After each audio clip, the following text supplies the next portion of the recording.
बिस्मिल्लाहिर्रहमानिर्रहीम। अस्सलाम वालेकुम। मैं हूं ज़ोबी आरिफ और आप देख रहे हैं जी फूड सीक्रेट्स। और आज मैं लेकर आई हूं आप सब के लिए एक बहुत ही मज़ेदार सी चटनी की रेसिपी। और आज की रेसिपी में बनाने लगी हूं मैं नारदाना और पुदीने की चटनी। नारदाना और पुदीना की चटनी बनाने के लिए मैंने चीज़ें तैयार करके रखी हुई हैं, आप देख सकते हैं। जिसमें मैंने एक गड्डी पुदीना लिया था और उसके बराबर ही मैंने सब्ज़ धनिया लिया है। इसको मैंने अच्छी तरह से धोकर और काट के रखा हुआ है। 2 अदद सब्ज़ मिर्च ली थी मैंने, 4 से 5 लहसुन के जुए, और जो लाल मिर्च होती है गोल वाली वो ली मैंने 4 अदद। आप ज़्यादा तीखा नहीं पसंद करते तो 2 भी इसमें इस्तेमाल कर सकते हैं। हाफ़ टी स्पून मैंने साबुत ज़ीरा लिया है और हाफ़ टी स्पून काला नमक, 2 टेबल स्पून मैंने लिया है नारदाना। तो चलिए मैं जल्दी से अपनी रेसिपी बनाना स्टार्ट करती हूँ। लेकिन इससे पहले मेरी आप सबसे रिक्वेस्ट है कि मेरी वीडियो अच्छी लगे तो इसको लाइक और शेयर ज़रूर कीजिएगा। चैनल को अभी तक सब्सक्राइब नहीं किया हुआ तो प्लीज़ जल्दी से चैनल के सब्सक्राइब बटन पर क्लिक कर लें और साथ ही बेल आइकन पर भी क्लिक कर लें ताकि मेरी नई आने वाली वीडियोस भी आप तक बार वक्त पहुँचते रहें। पुदीना और नारदाना की चटनी बनाने के लिए मैंने एक दोहरी डंडा लिया है। आप चाहें तो इसको ब्लेंडर में भी बना सकते हैं। सबसे पहले मैं इसमें डाल लूँगी नारदाना।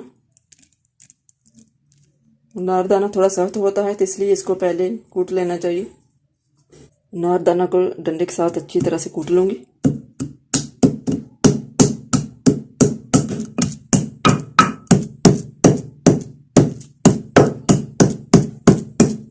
अब मैं लाल मिर्च डालूंगी गोल, इसको भी कूट लूंगी।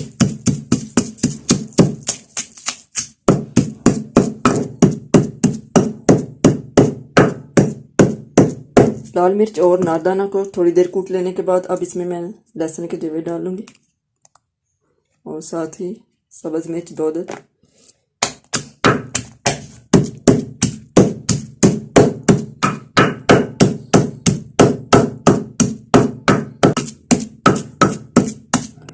अनारदाना, सब्ज़ मिर्च, लाल मिर्च और लहसुन के जवे कूट लेने के बाद अब इसमें मैं डाल लूँगी सब्ज़ धनिया और पुदीना।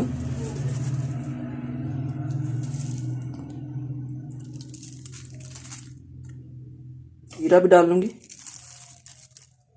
और काला नमक भी।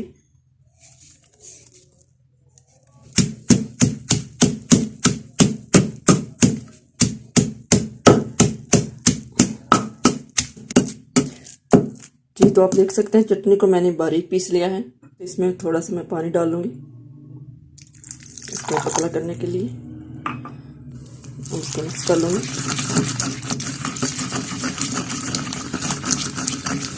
ये हमारी तैयार हो गई है, इसको मैं डिश आउट कर लूँगी, फिर आपको मैं इसकी फाइनल लुक दिखाऊँगी।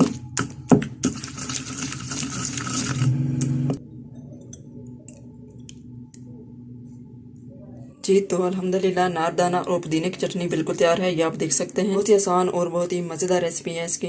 आप लोगों ने भी बनाकर ज़रूर ट्राई करनी है। आप इसको रमज़ान में खा सकते हैं, समोसों के साथ, पकौड़ों के साथ और कबाबों के साथ भी आप इसको खा सकते हैं। और 1 हफ्ते के लिए आप इसको महफूज भी कर सकते हैं, बनाकर फ्रिज में रख सकते हैं, जब चाहें निकाल के खा सकते हैं। ये थी मेरी आज की बहुत ही आसान और छोटी सी रेसिपी। उम्मीद करती हूँ कि रेसिपी आपको ज़रूर पसंद आई होगी। वीडियो अच्छी लगी तो इसको लाइक और शेयर ज़रूर कीजिएगा। चैनल को अभी तक सब्सक्राइब नहीं किया हो तो प्लीज़ जल्दी से चैनल के सब्सक्राइब बटन पर भी क्लिक कर लें, साथ ही बेल आइकन पर भी क्लिक कर लें ताकि मेरी नई आने वाली वीडियोस भी आप तक बार वक्त पहुंचते रहें।